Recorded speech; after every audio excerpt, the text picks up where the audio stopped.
Meet Natalie. Natalie loves books. This is your brain on books. Any questions? And this is Angela. She's a very serious jazz singer. Shooby-dooby-dooby-doop-doop-doo. And sure, we both like to stay informed, but this world sometimes, am I right? You know what we need? 30 minutes of meditation. Pop culture meditation. So we're here to remind you. We get it. You're smart. But right now, take a deep breath and put your books down. Boom, boom, boom, boom, boom, boom, boom, boom. Hello, Natalie. I'm ready to shimmy on into another episode of Shimmy Shakedown. Put Your Books Down, baby. Hello. Down. I'm going down, down, down, down. Girl, I heard about you. I heard about it from you. I think Right, I think our listeners should know that you were dressed up as Bruce Springsteen last night for a birthday party. Well, and it was for Holly's birthday party, and I went full out. And you did. I was dressed as Bruce Springsteen in the Dancing in the Dark music video. Yes, very specific. I love a specific I'm costume. with that stuff. I love a specific costume. I It's my favorite. I don't dress up for Halloween. That stresses me out. We were raised Southern Baptists, had to do biblical characters, obscure. Yeah. Biblical, so that's not my thing. But tell everybody what you had to dress up as on Halloween. The whole family. Lauren had to be. Oh, Lauren was the flower of. Should be Lot's wife. No, she was Abigail one time, and then she was a flower of Algernon, a flower of something. Okay, never mind. I was the Holy Ghost. Okay. And I was covered in cheesecloth. But but also, didn't Bruce and Sally go to a church function? It was the harvest party at the church, and they were as Adam and Eve, and they were in nude colored sweatpants, top bottom sweat outfits with fig leaves from their garden covering their privates, and they kept flip flopping while they walked, and I'm pretty sure they were asked to leave. I mean, yeah. I mean, hey, that was the 80s, and they looked like naked people. Yeah. Well, don't no. Look, hey.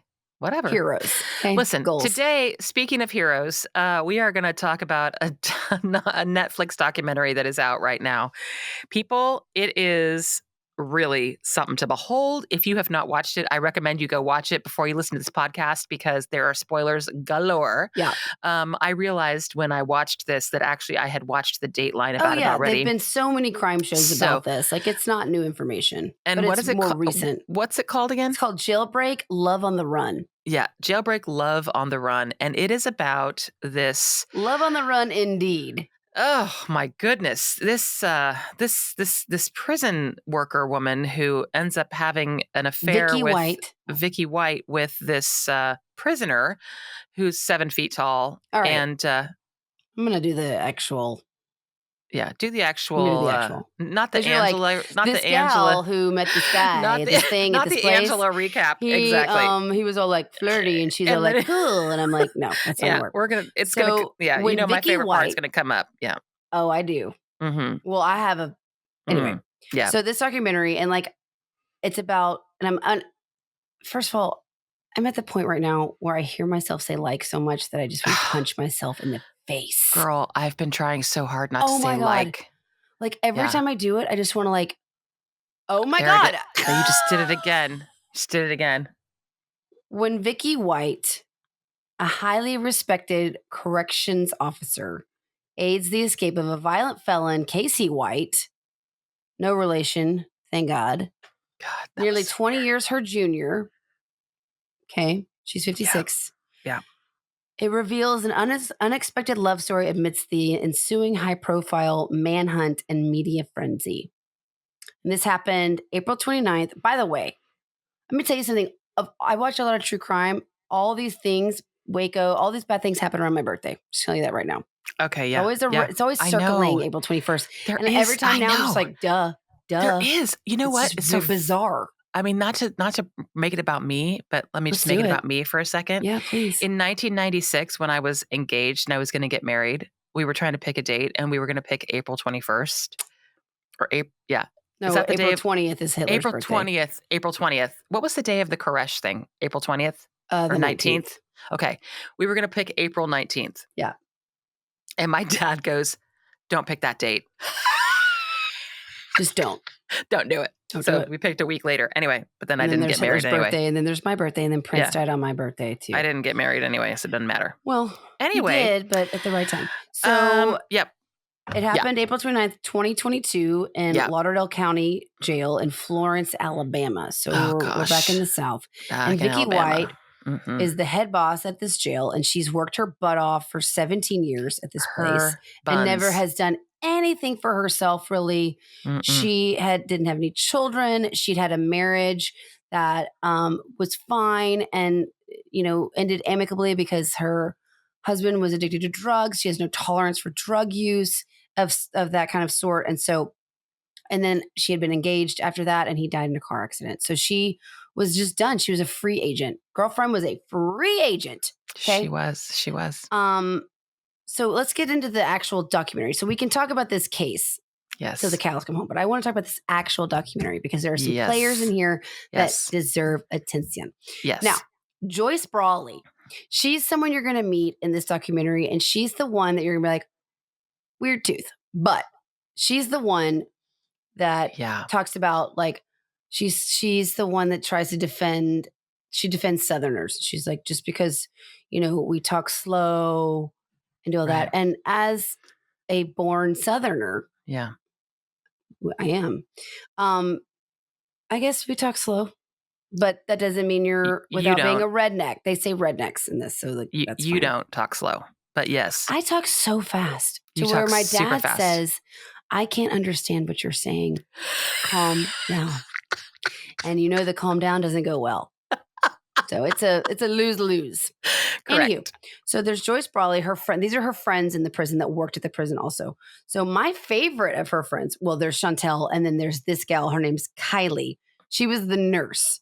Yes. She's this like sassy, spunky friend of Vicky White's. It was like the big busybody. Yeah. And she talks like this, and she said stuff like, I just knew that Vicky was doing something, and everybody was just trying to figure out what it was. And she was juggling men, and I said, "You go, girl." I'd hang out with him if he wasn't in jail. I would. I mean, like very. Yeah, she does. And like, hell, you don't know nobody until you've lived with their ass.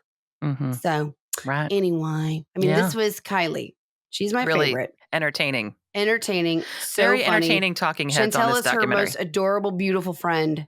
Yes. Who worked at the front desk with her, and she's like, she really does like help you understand how hard this job must be for women. Oh yeah. Like these women are in a male prison. Yeah. And you have to like. And it's like a maximum security prison. It's a maximum. It's not like some. it's a county jail. A county jail. But this is where they go before trials. Yeah. Right. Before they go to maximum prison isn't as rough as county jail. Yeah. Yeah. County jail is rough. It's almost a looser environment. It's just not as secure. I thought it was odd. I mean, not to be sexist, but it was interesting that there were so many women working in this jail, and all of the prisoners are male. Well, why is that? I think that I don't know. I mean, this is Alabama, and I think a lot of women are, good at their jobs, and I think that these women are professionals, and they live in a small town, and they need to work somewhere, and this is one of the big employers. Yeah, because there were probably good benefits. Great benefits, and also need for jobs because they were short-staffed all the time. Like these women were absolutely like integral to this like entire operation. Right. But they say things like, it doesn't smell like flowers, that's for sure. It's got a smell of body odor, not a happy place. Yikes, man. So it was a very rough job. They really had to desensitize themselves very much to just have their daily life. And can you imagine having a job where every day you're like, I don't know, like, I know this is going to, stink. All of the different ways stink. But like, you don't, like they mentioned in this how vulnerable women are in male prisons because like, depending on who you are, where you are in your life, how vulnerable you are, these men will try to do anything to entice you, berate you. Is it berate? Berate. Berate? Yeah, berate you. Berate you and trick you and fool you essentially into doing stuff for them. And they're around men all the time. You have so many risks. It's a highly dangerous profession. Yes. And these are some badass women that even show up. They're tough. So we get in the documentary talking about how tough Vicky was. She was worked under Matt Blakely, who was like Vicky's boss. He's this former sheriff or something, and he was a real big fan of her at first. Right. And then we kind of get into they were friends. Oh, we speak to some previous inmates that were under Vicky's watch, and there was this guy. I know you remember him. He was a cop. And then he was in jail. He was like, Vicky White was my best friend. Yes. Okay. Well, he was a previous cop. He was like, and I love this part. I was in jail for domestic violence and assaults or whatever. Super casual, almost with a yawn. Yeah. And he becomes the Bachelorette love story host of this entire documentary. Yeah, he's sitting there talking about their relationship and how beautiful it was and how much they loved each other and how much it was and all this stuff. God. Yeah. And Casey White is the inmate who is pending a capital murder charge. He's waiting for trial. So that's what he is doing there. And this is one of the things he did. He's this ginormous man. Let's talk about his height. He's almost 7 feet tall. He's almost 7 feet tall. He's 6'9". Yeah. And he was charged. Huge. He was charged with shooting at his girlfriend. And I'm only going to say this one time because I don't want to come back to this, but he killed her dog, which deserves life in prison alone. Yes. Gross. But yeah, bad guy. Bad guy. Bad person. But you know what? Yep. I guess. Well, things happen, and we got a really strong woman who's super strict. Vicky White is looking at surveillance videos all the time, correcting people, telling people you didn't close this door, you didn't do this, you're letting this person lag too hard. She's very strict. Let me say, she's not only very strict, she's also the go-to person for everything. So it's she's running the place. She's the person who everybody goes to and says, hey, Vicky, can we do this? Hey, Vicky, can we do that? Hey, Vicky, hey, Vicky, hey, Vicky. Her phone is ringing off the hook constantly. She's spread very thin, and she would go hide in the nurses' quarters just to get away, and she'd be bitching about everything, and then she'd pick up the phone. Hello, this is Vicky. She was very much had this double side to her personality, which we all have. If you we work, all have that. That's the persona that she.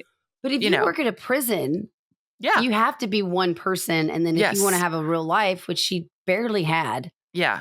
I'm assuming this was I think very few people saw this side of as much of Vicky as we all did watching this documentary. Exactly. Yeah. And only because we weren't supposed to, quite frankly. Right. And people thought of her as this dynamo, high-powered, super strong. Perfect, pretty much. Perfect person, never could do any wrong person. Well, let's just fast forward just to move this along, Natalie. Yeah. She ends up becoming seduced by this inmate whose name is Casey White. And basically, I don't know how it begins, except, she walks by one day and he says, you got a nice ass. He says, you've got a nice ass. And apparently that was enough for Vicky White to turn around and be like, maybe I should talk to this guy. What? So let's just stop right there and let's just say, obviously, this woman who's 56, 57 years old at the time, she needs attention. She needs, we all need attention. Sure. We all need love. We all need attention. We all need flattery sometimes. Sure. We all need to be noticed. We all need to be seen, looked at, seen, all those things. And so, I get it. I get it. We've all been there, right? But then things start to get so out of control. They start talking she gets a burner phone. She gets a burner phone, but also they're passing notes. They're passing notes. she's like going into his cell when people are gone. She would call them all. Facilitating it. She would facilitate them to say, okay, This is all on video. you all have to leave and you all have to go to outside or whatever. And then she would like go into the cell and then he'd be like, well, I'm just going to stay back. And they'd be, doing whatever they're doing in there. They were I think we all know what they were doing in there. Right. I do not like that they keep, and maybe this is like prison people, like people that work at prison talk, but they kept calling them cages. I didn't love that. That's so kind of awful. It's what it is, though. It's a cage. Yeah. It's a cage. But it serves a purpose in many ways, but also like, God, I mean, damn. I know. You like lose a part of humanity, like with, anyway. So like real talk. And so what we end up figuring out very quickly is that they're having this rabid affair. 2-year affair. Yeah, 2 years. And they're talking and he's telling her how beautiful she is. And then here comes the part that really put me over the edge. Well, we didn't decide. We don't figure this out until after so what happens is we hear what we're about to talk about after the fact of the matter is that she stages an escape. Right. But prior to that. No, we don't hear that till she found the burner phone. Gotcha. I'm sorry. You're right. So they stage an escape. She figures out a way. Planning forever. Planning to get him out of prison, and they're going to run off. She tells everyone she's retiring. Yeah, out of nowhere. Out of nowhere, she's just like, I'm going to retire today. And at her, it was her last day of retirement. And of course, everybody is like, yeah, you deserve to retire because you've worked so hard. You've worked harder than anybody else. You deserve it. Like, of course. And so they're all kind of just like, oh, please don't leave me. But we understand why. Yeah. It's that day. It's after her party. That day after her retirement party. She gets him out. She busts him out and she pulls in her cop car. She tells everybody she's taking him to the courthouse for some psychiatric evaluation, whatever. And the next thing we know, they're gone.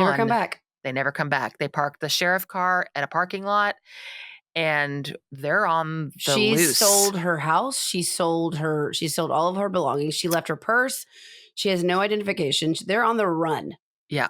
But they don't know this at first as they're like, oh, maybe she's kidnapped. Well, you get the vibe. You get the vibe early on that that's not the case. Everybody knows that. And then after this, her boss is like, and that's when we found out about the burner phone. And that's when they got the recordings of their secret phone conversations. And we hear all of them and they are nasty. Nasty. They are. And on that note, we'll be right back. Friends, here's a little secret. We are sponsored by Laser Care Skin Clinic of Little Rock, Arkansas. And did you know that people from all over the country travel to Laser Care to get services and treatments by Dr. Bruce Sanderson and Natalie C. Sanderson Jones? It's because they trust the excellent service they receive at Laser Care. Laser Care specializes in all manner of popular cutting-edge and effective skin treatments, including Botox and other fillers, body contouring, tattoo removal, microneedling, and ultrasound skin tightening, just to name a few. Dr. Bruce Sanderson is known in the industry as a talented artist, making you look totally refreshed without any of that scary, overfilled look.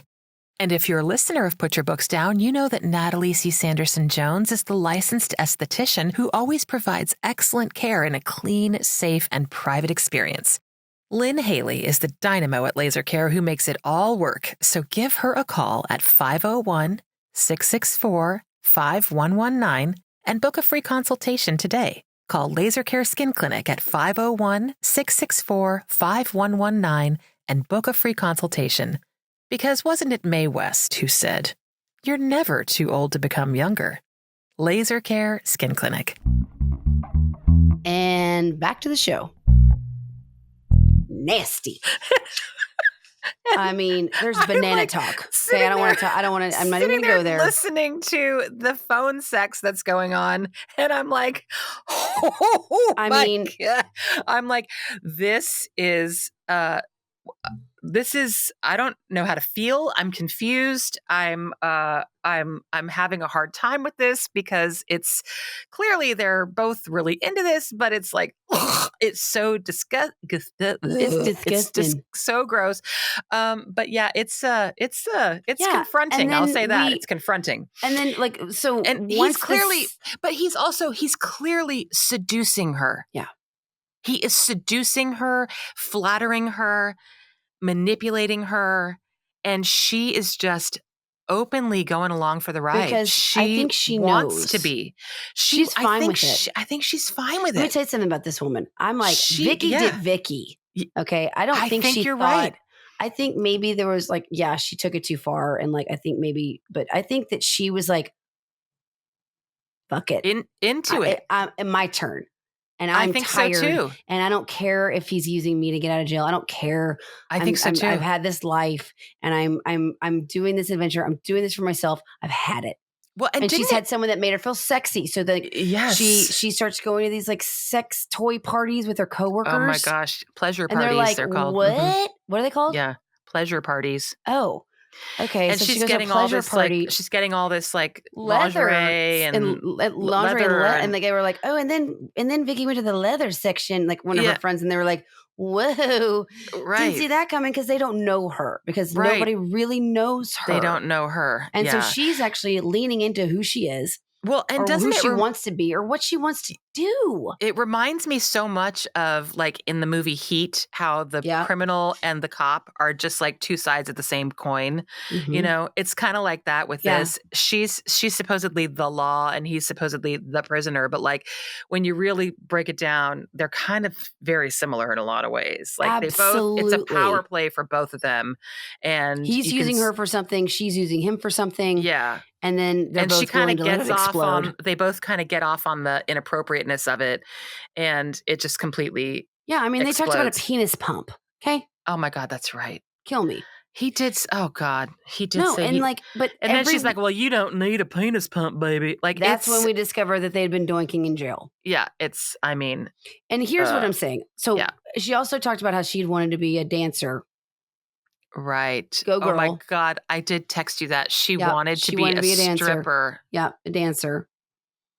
She really, that was one of her goals. A dancer for money. Do what she wants want me to wants her to do.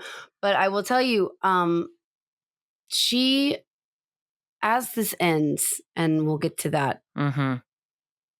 I have to tell you that I had to compare this back to something that we've talked about before, like people that get exotic animals.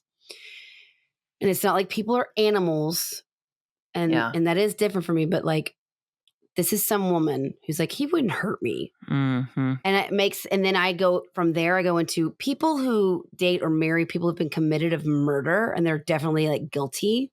Yeah, and these criminals like Night Stalker, all these people get lots of play and get all these relationships and marriages in prison. Yes. But the women or males that come and do that, like the people that engage in these relationships intrigue me, as it's fascinating. The psychology of that is fascinating. And to me, I'm like, okay.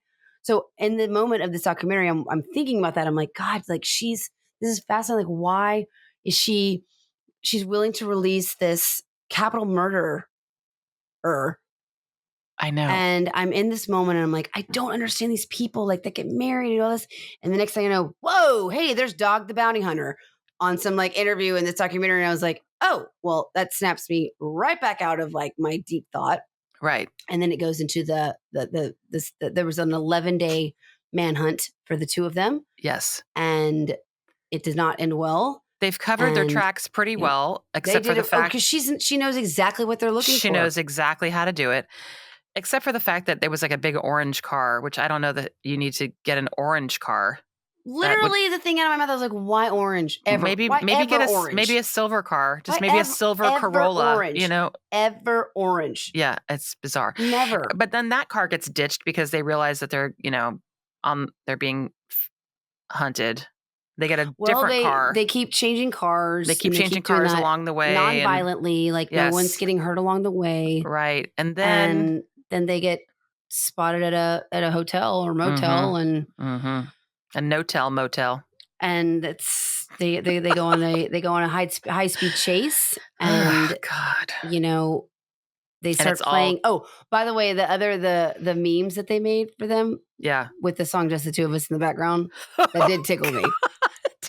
They made these because a lot of people in the country were rooting for them to I get away know. It's like together this and do all this. Bonnie It's and like Clyde kind of vibe. sort of, yeah. Yeah, kind And of. so it Not was like really, but yeah. it was like people were split on that. It's like, no, he doesn't No, need to be out. Like he's no. wildly dangerous, and now Yeah, she is too because she's yeah, enabling. So yeah. I know. they get Ugh. chased down by the FBI, and she accidentally calls 911 on her phone. So you hear a lot of it. She talks about the airbags, said that she never left the hotel. And really sadly, she ends up shooting herself Yes. before the cops. She knows what it's like to live in jail. She knows how bad that She would be. knows. She knows exactly what would happen. So she didn't die immediately. They took her to the hospital and she passed. And Casey White kept being like, "What's my wife? How's my wife?" And let me tell you something. If he didn't care about her, he played the role Yeah. because you don't feel like, I mean, the guy is a master sociopath, master manipulator, and you never get the whole I didn't care about her vibe. You just And know that you just assume that but he does. I mean, you don't know. I mean, I don't. also, Maybe he did, but I don't well, know. he's not interviewed. He's not interviewed in this. They do a phone call at the end. Oh, the phone call, right? They do a phone call. Yeah. So but you don't see his face. You can't really read No. his facial expressions. No, because he's in jail for capital murder as Yeah. his trial went through, and he was accused of her murder. Yeah, I know. Which ended up being a suicide, but still, they're like, I know, dude, you're bad. You're bad. You're out. No, this whole thing is just it's that it touches on that thing of what you don't ever know what's going through somebody's mind. You can look at a person and you can think that you know who they are, and you don't really know who they are. Yeah. Also, especially with coworkers, what do you think you really know? Exactly. We've all been in situations with a coworker that was some shit pops up and you're like, oh damn, I never in a million years right would have thunk it. Right. And you think that she's this good girl. Well, she's not a good girl, but you think she's this badass, this very together. And she is in a lot of ways. But then there's this other side that's just what? It's crazy. Vicky it's crazy. Vicky went to do Vicky, and Vicky did. She endangered the country. I mean, she endangered the lives of other people. It was wildly reckless. Let me ask you this. What do you feel about Vicky? If you had to come down on the side of it saying yeah, I see how she could do this, or no, I think it's wrong. Where do you come down? I'm for Vicky. I think that she'd had a really hard life. Okay. I think that she had gone through a lot of pain and rejection, sadness, whatever.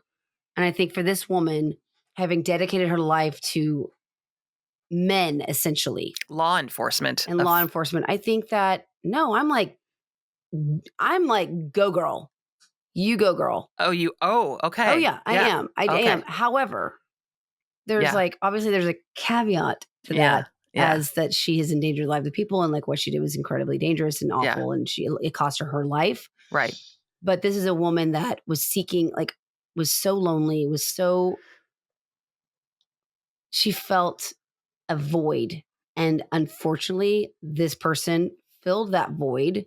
And this adventure made her feel, literally and so to speak, made her feel sexy and wanted. And I mean, I don't know. It was just, it's what she chose to do. I see. So, now, I have a different take. End? I have a different take on it, because I just think about her family and her friends and all the people who really truly did care about her. And I think but it's not about them. I know it's not about them, but they care about her, and they maybe would want to find her somebody who's appropriate for her. And but then she was so private. They didn't even have the opportunity.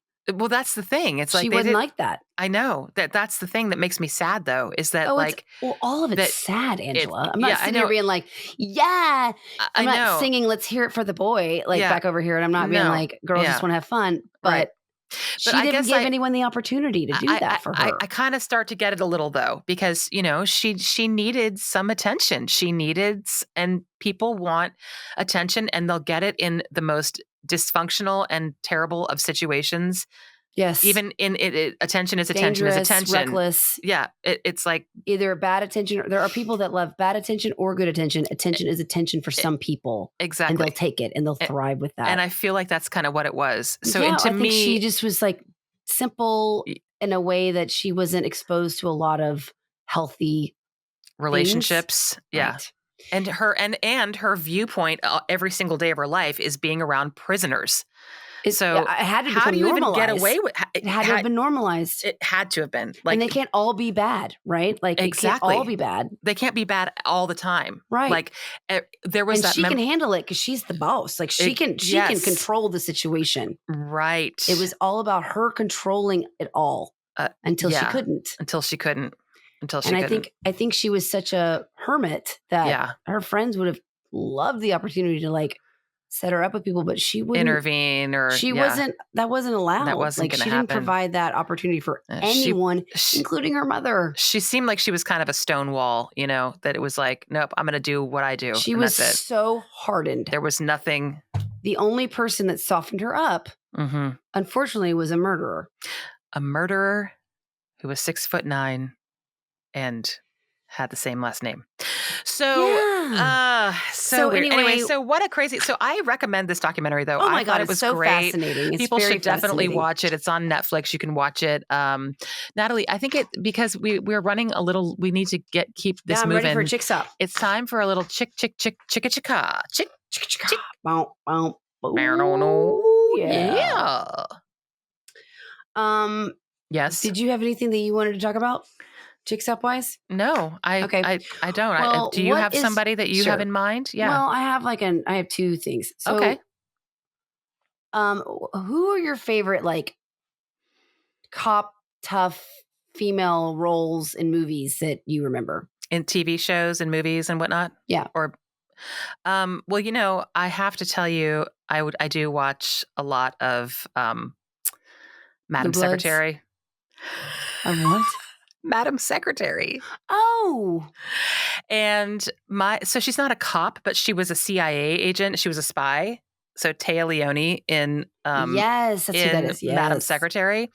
She is like I have like a little admitted like girl crush on Madam Secretary. I really do. She's so smart, but she's also like, I love how she dresses. I know this is so exposing my bias, but look, it's okay to be vulnerable. It's fictional. Okay. It's fictional. It's not real.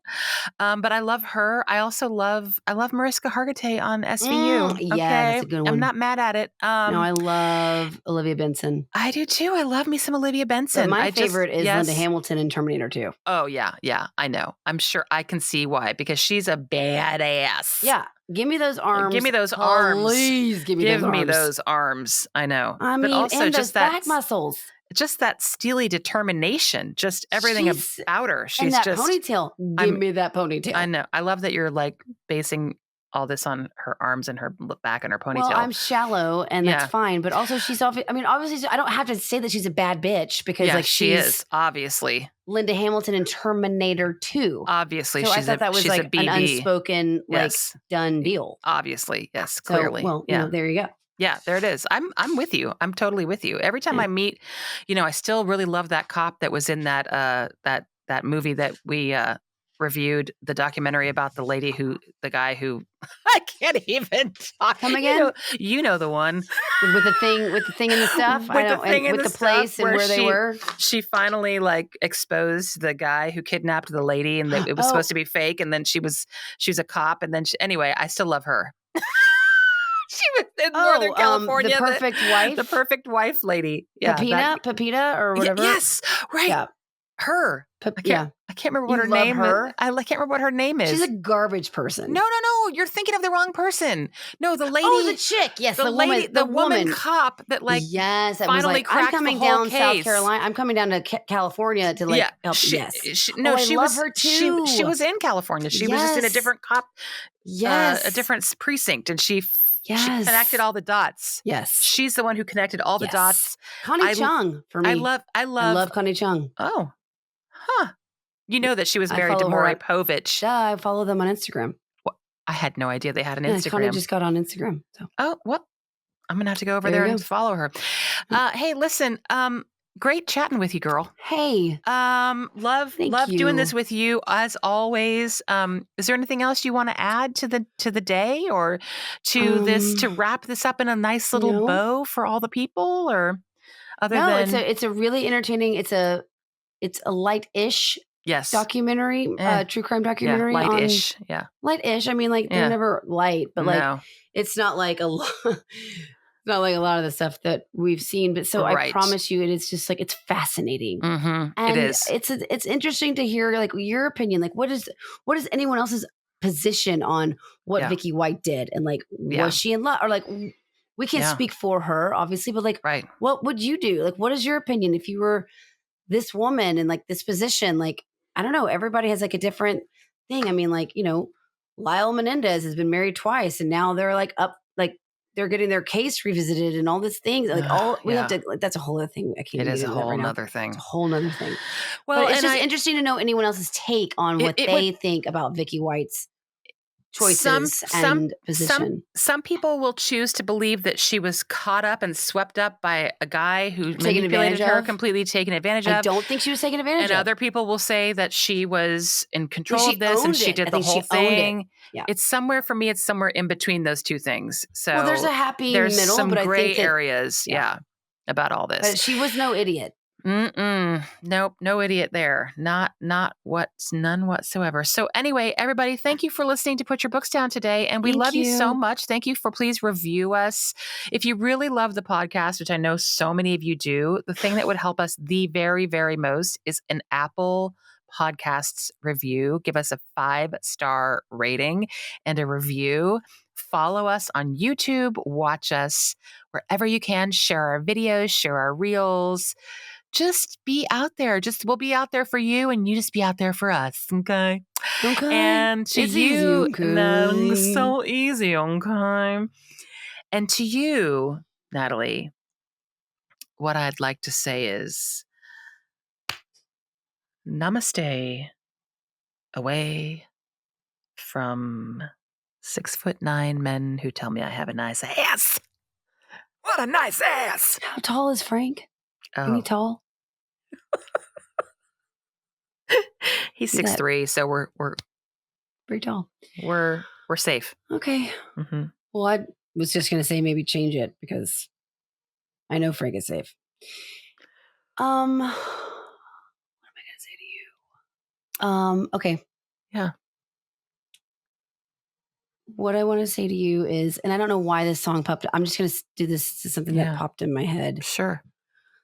Angela, namaste. Girls, girls, girls. I don't know why. I think it's because happened. It's because her blonde hair just really makes you want to have that vibe. I don't know Nelson. I can't. I don't know Nelson. Right. Yeah. That or more than a words is all I have to do to make. You know they were listening to that. You want to do that you love me, 'cause I already know. Love you. Bye. Bye.